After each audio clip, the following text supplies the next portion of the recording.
being called the future of NASCAR. But 24-year-old Christopher Bell has yet to make his first start in NASCAR's top series. It is expected he will do that next year, but for now he is the Xfinity Series points leader. He will begin his quest to win that championship here at Richmond Raceway tomorrow night. We caught up with him earlier today to ask about the advice that he gets from his Joe Gibbs Racing teammates about heading to NASCAR's top level.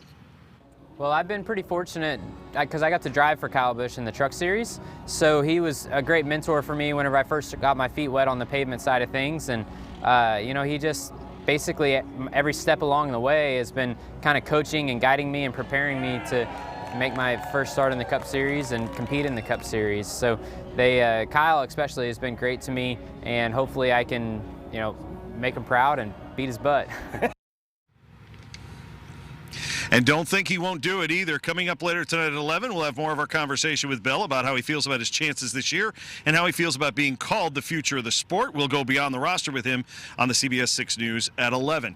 Bell could also be considered part of the future of Toyota racing, something that might have been unheard of just a few years ago. The manufacturer's entrance into the sport was a bit rocky, but now we have Mike Childs here, who is the marketing manager for Toyota Motorsports. And while he wasn't around when Toyota first got into the sport, you have seen what the manufacturer has been able to change the perception among NASCAR fans. It's been quite a journey for you guys. Yeah, so in 2004, when Toyota joined NASCAR in the Truck Series, like you said, it was very rocky. We were not accepted very well because the race fans really thought this was a domestic sport. Well, lo and behold, Toyota, coming to the United States over 60 years ago, brought racing with them, and we've actually been racing for over 40 years, much shorter time in NASCAR.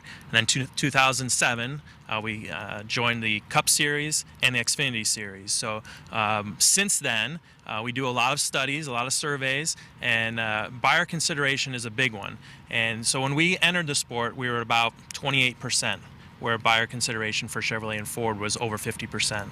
So in the last 18 months, we've got our latest survey, we've actually surpassed both Ford and Chevrolet, just slightly, but in a very short amount of time, we've been able to persuade many race fans and consumers that, hey, Toyota's got a pretty good product, and we sell a lot of them now. And one of the things I thought was very interesting is that you have a different model for every series, for all three, the top three series of racing. Yeah, so all three racing series are raced three different type of vehicles. We're the only OEM that does that. So in the Truck Series, we run a Tundra body.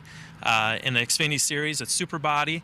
And in Cup Series, it's the Camry body. So we get exposure on three products. And Supra is our brand new car that we just brought out earlier this year in late July, now available in dealerships, and they're selling quite well. 20 years out of market without a Supra, and now our consumers are real happy that we brought this vehicle back. Mike Childs, I appreciate you being with us tonight. Good luck. I'm not going to ask him who he thinks is going to win, although I know he will go for Denny Hamlin because he's got a lot of local fans. We're really happy with any Toyota driver. Any Toyota driver, that's right. Thank you very much. We're going to show you the schedule of events this weekend here at Richmond Raceway starting tomorrow.